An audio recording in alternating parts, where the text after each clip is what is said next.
In the several months that I had shared the Baker Street lodgings with Sherlock Holmes, I was consistently amazed by the indefatigable energy he poured into his never-ending war on crime. But my physician's eye could see the strain that perhaps another wouldn't have noticed. Thus it was one morning that I prevailed upon him to join me for a day in the country.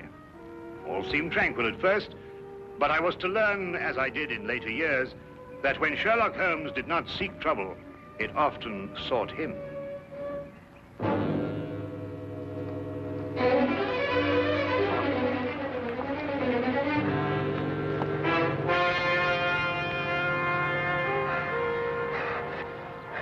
Help her. They may be coming. Steady now, we'll have you all right in a minute. What's happened to the young lady? Who are you running from? Stark. Carroll. They tried to kill me. Out now, Holmes. Perhaps we'd better get them to London, eh?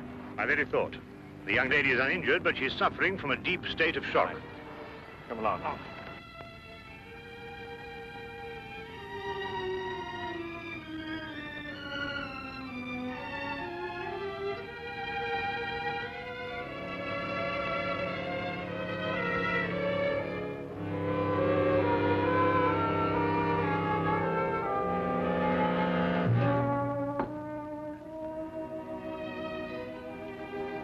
Just drink this, will you?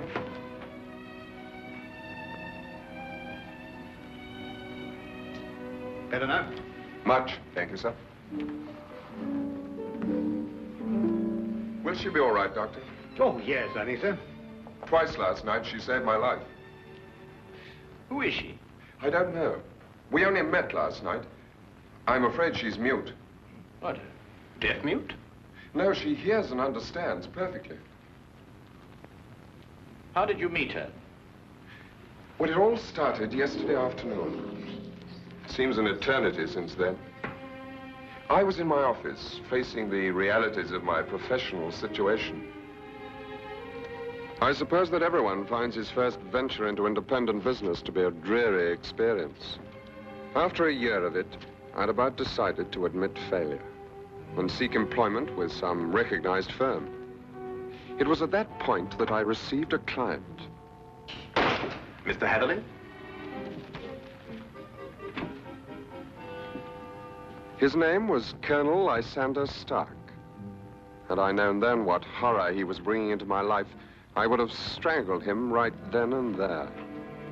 Frankly, Mr. Hatherley, the commission I have come here to offer you deals with a matter of extreme secrecy. I have gone to some lengths to acquaint myself with both your professional and your personal qualifications. Personal qualifications, sir? Yes.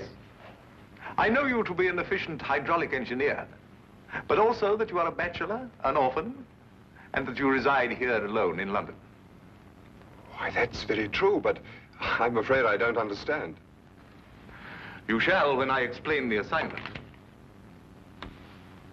Do I have your word that our conversation will go no further than this room? Of course, sir. I shall respect your confidence. Excellent. Well, then. Does £50 for a night's work appeal to you? £50? I note by your expression that you suspect some illegality. Let me set your mind at rest on that score. Exactly what you want me to do? To repair a hydraulic press, Mr. Hatherley. A rather large hydraulic press. Well, that hardly seems unusual.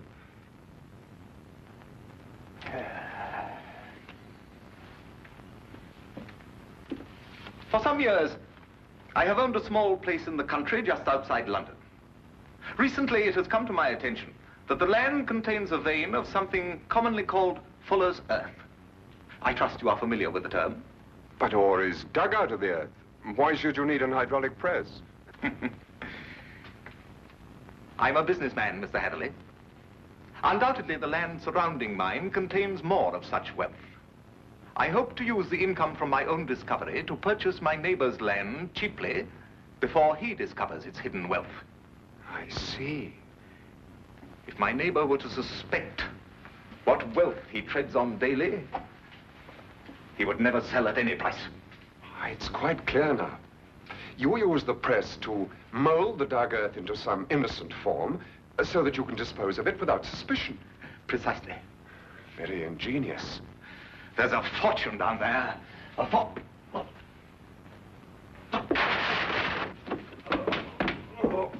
Is there anything wrong? What is it, Colonel Stark? Can I get you something?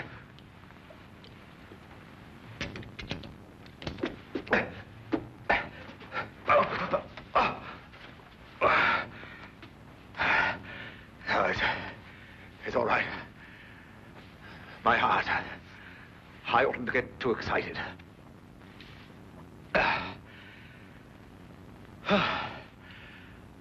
Well, I've put my trust in you, Mr. Heatherley.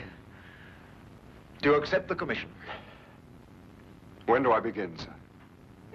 I promised to meet him that night, last night, at Ayford Station.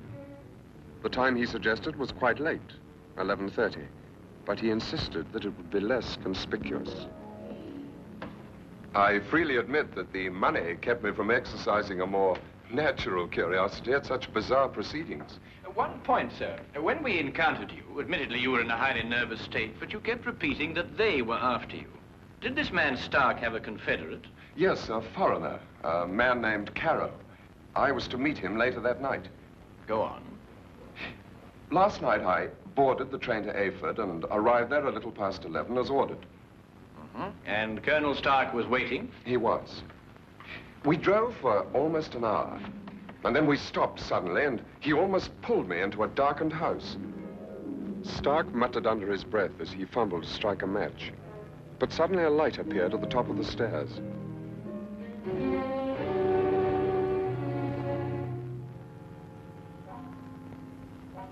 It was the first time I saw this young woman, gentlemen.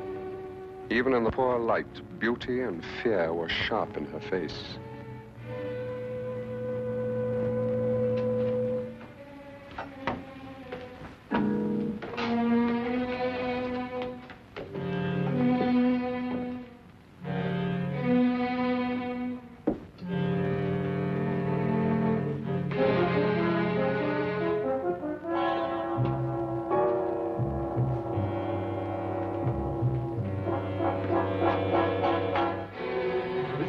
Is our housekeeper.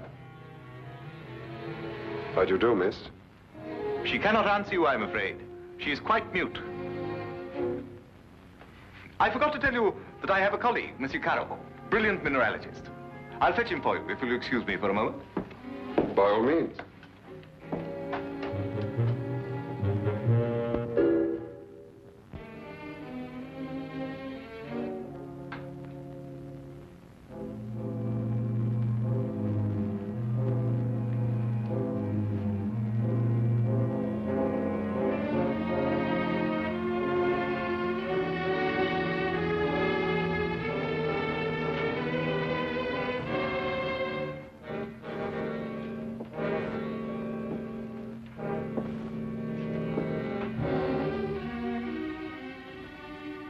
Is there anything wrong? You want me to leave? Why? Are you trying to warn me against Colonel Stark?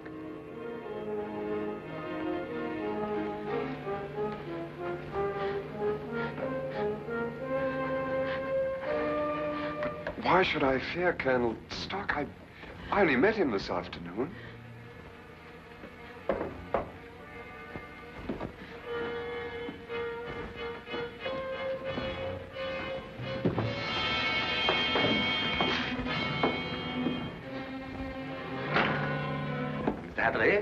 I'd like you to meet my friend and associate, Monsieur Carroll. A pleasure, sir. Colonel Stark will show you our press and explain the difficulties we have. I'll join you in a moment. After I have arranged with our housekeeper for your stay tonight. Yes, that's a good idea. Will you come this way, Mr. Heatherley?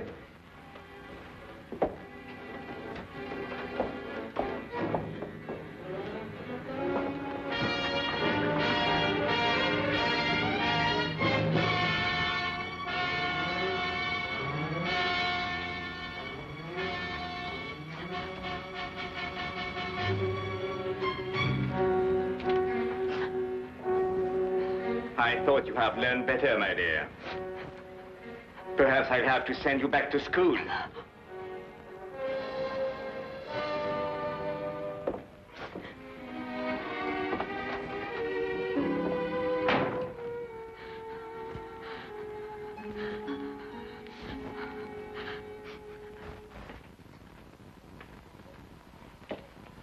Yes, in principle, this is the standard hydraulic press. Though I must say I've seen few as large. Indeed. And so it does the work of 4 ordinary presses. I think I told you that time is my greatest foe.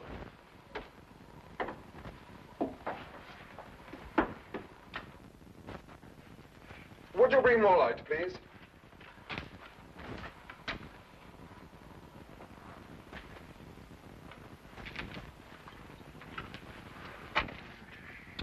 Wood. Concrete would have given you more support. Are these walls reinforced from the outside? Ah, Bruno. I was just about to explain to Mr. Hatherley that all the walls except the one he is examining are reinforced. However, there's no trouble with the walls. It's in the machinery. You'll hear it. Good. Just wanted to check up first.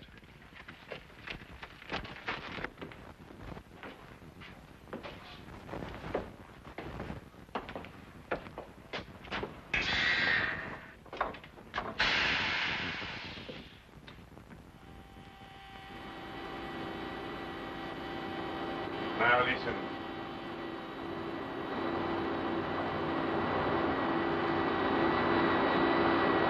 Know what it is? One of the cylinders is leaking fluid, cutting down your power. Turn it off and we'll have a look at the driving rods.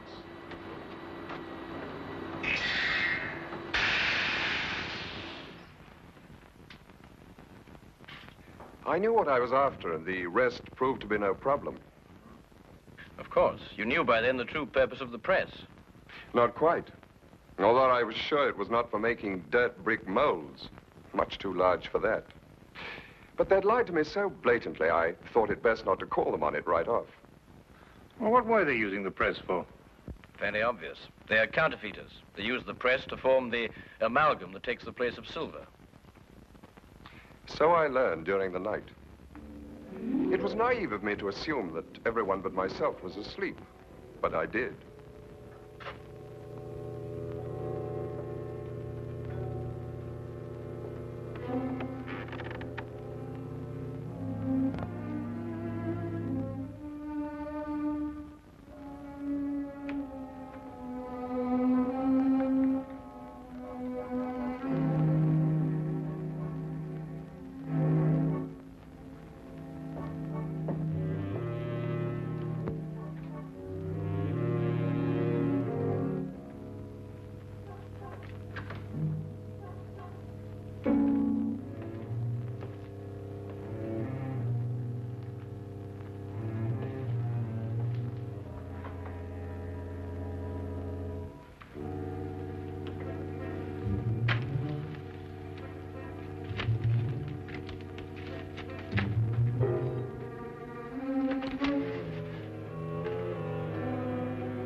It's amalgam, Mr. Hatherley.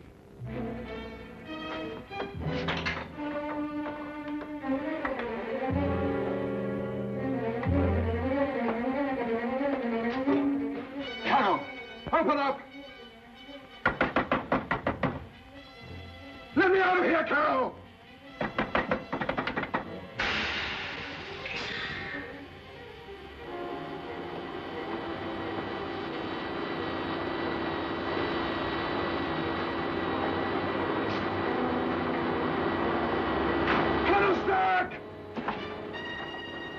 No one knew better than myself what that sound meant.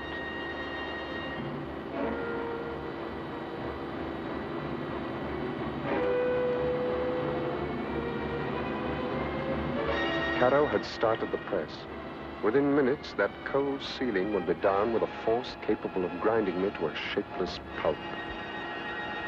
And there was no way in the world I could stop it.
all come with me.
What is this?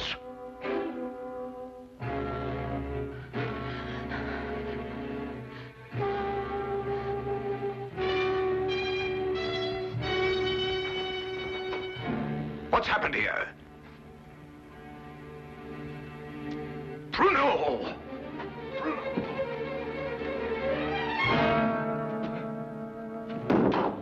No.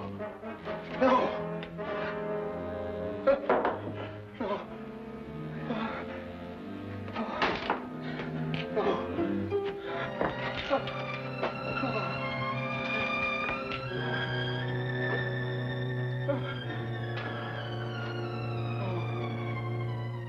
That's almost the last lucid recollection I have.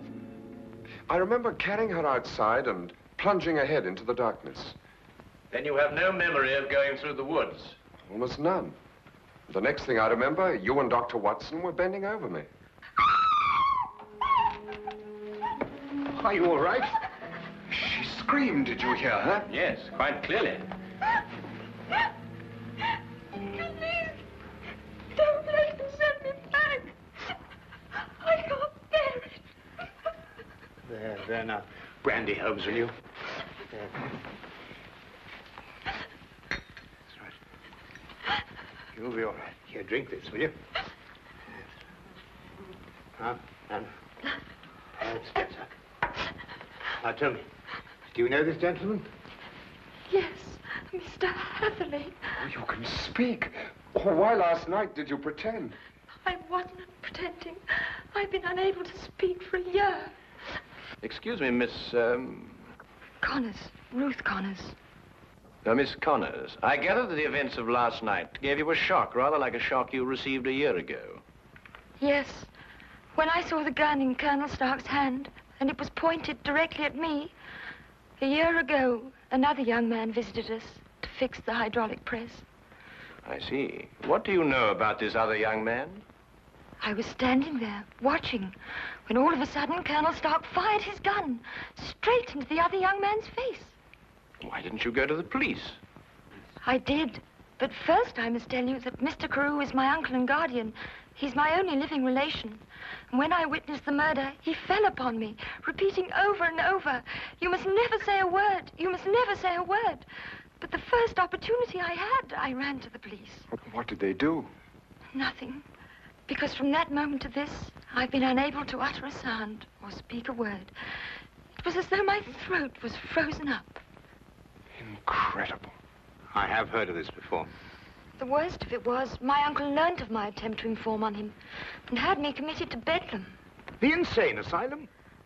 I spent 6 long months there, 6 horrible, unforgettable months before they released me in his custody. After that, he forced me to do his bidding by threatening to send me back. Send me back to school was the expression he used.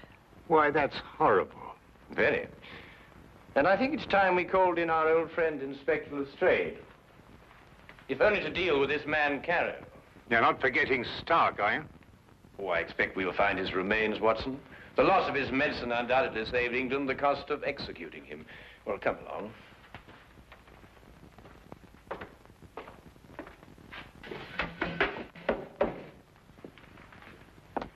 Now that young Mr. Hatherley tells us about neglecting the candle while he made his escape, I can place the blame for the fire.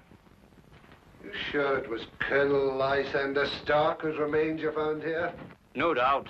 Several articles of authentic identification, no doubt. Anything else?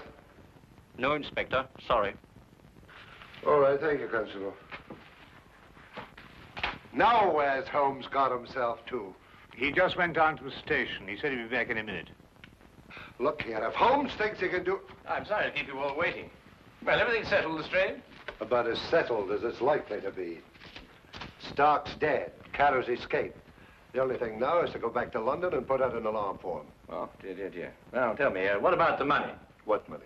Well, you know, the money they were making, the counterfeit. Have you found any? Well, no.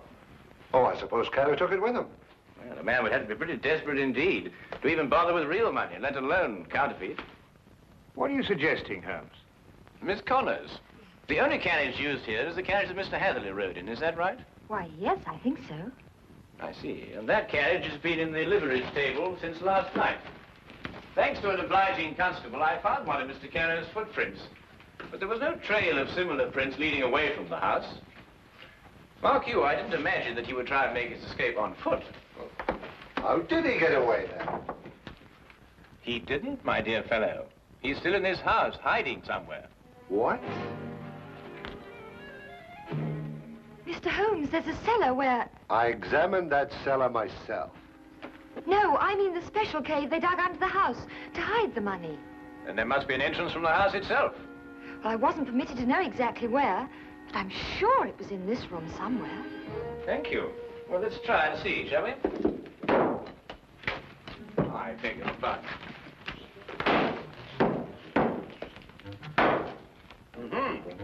What have we got here?